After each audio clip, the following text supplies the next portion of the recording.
Hello, my name is Megan Dodsworth, and I'd like to welcome you to my Professional Educational Technology portfolio.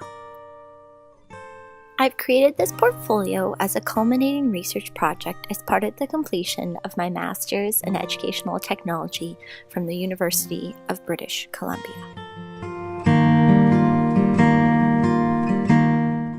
The overarching purpose of my portfolio links to the reason why I decided to pursue my Master's in Educational Technology.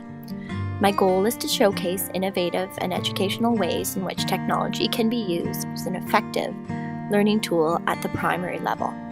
I want my portfolio to not only be a summary of my learning through my MET journey, but also act as a guide for both teachers and parents of young children in regards to best practices and utilizations of technology in children's learning and development.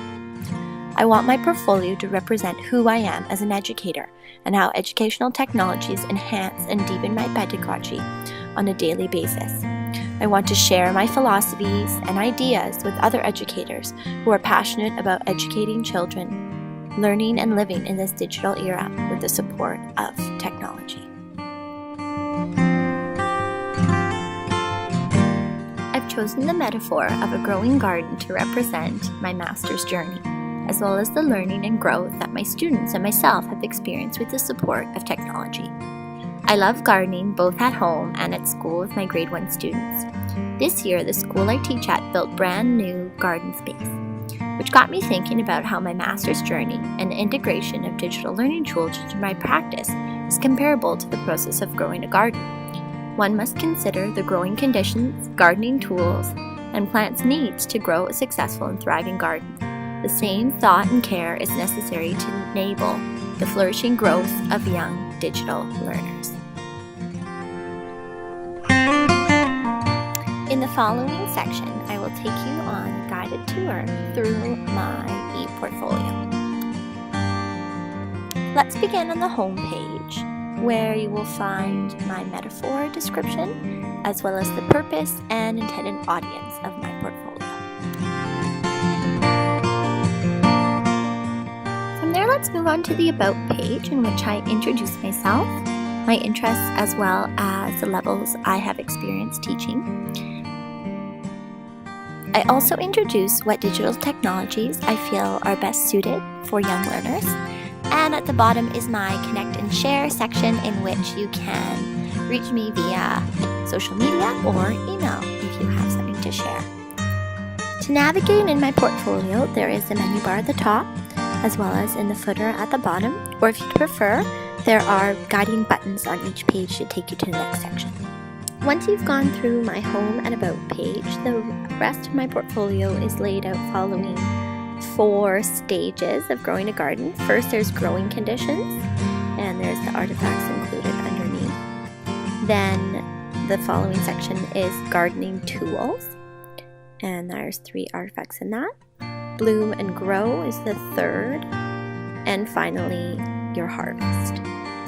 To move around, you can use the navigation buttons as mentioned before, or simply click on the section in the top or bottom menu, and it will take you directly to that page. Step 1 of the gardening process is getting to know your growing conditions. Within the growing conditions section, you'll be digging into the digital generation, the environment in which they learn and grow. Below are the 4 artifacts that fit into this category.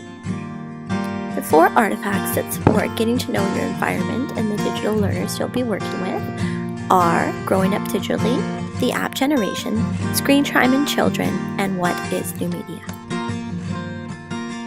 To open an artifact, you can click on the title, the button, or the image itself, and it will take you to the artifact intro.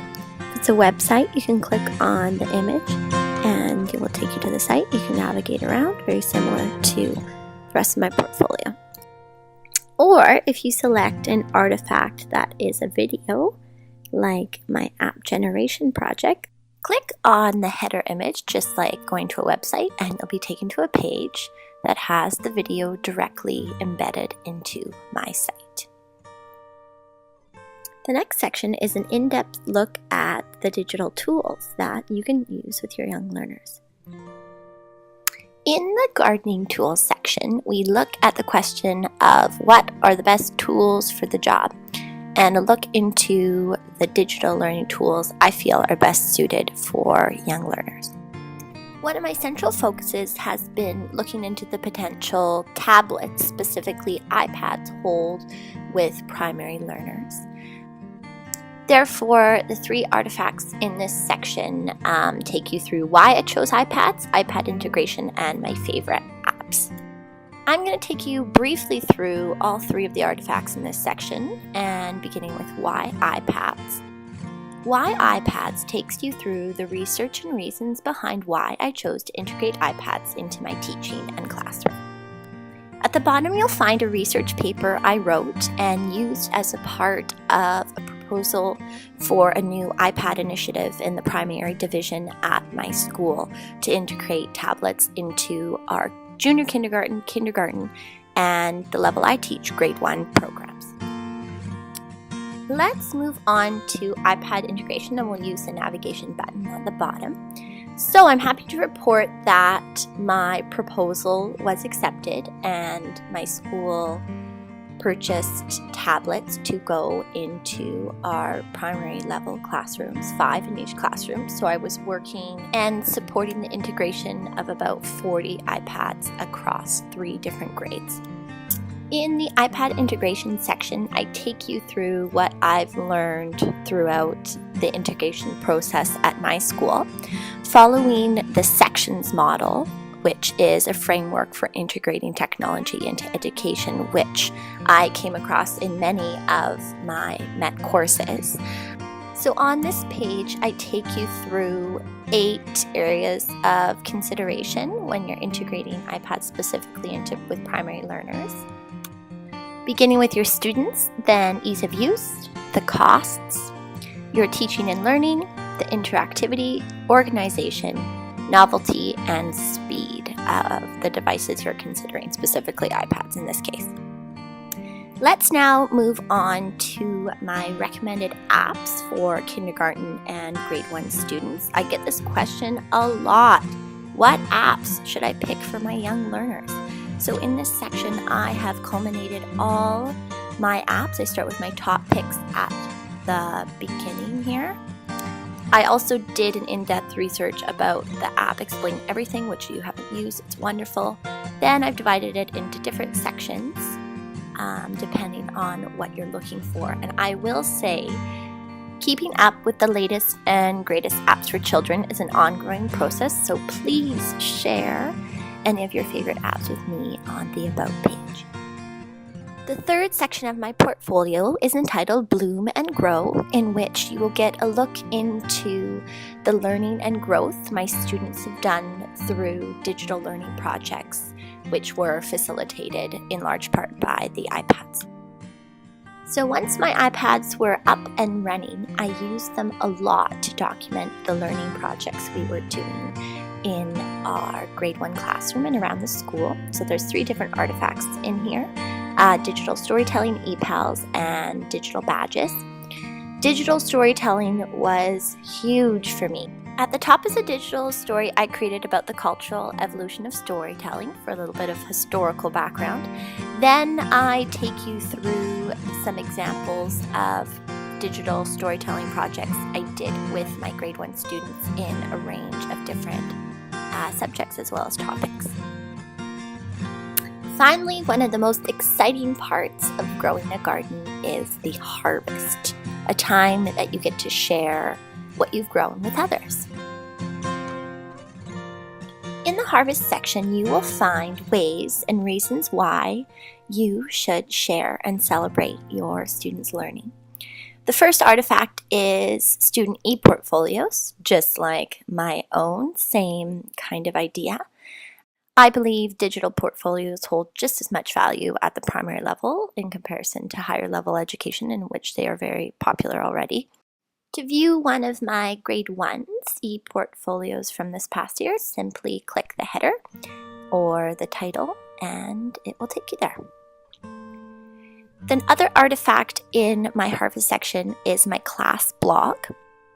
To me, a class blog is an online digital bulletin board that gives you an opportunity to share what events and learning is happening in your classroom.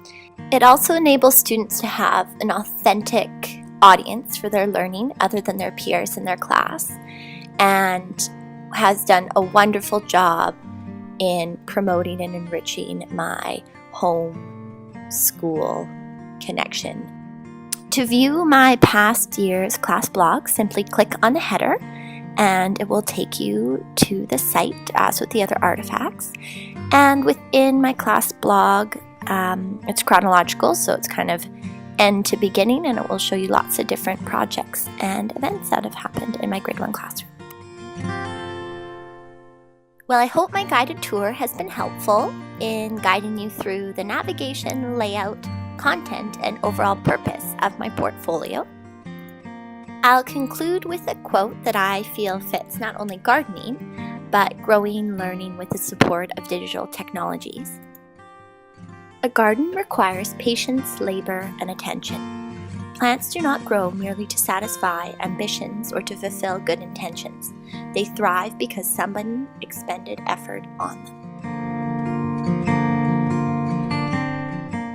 My hope is that my portfolio will guide and inspire you and your young learners to grow learning digitally.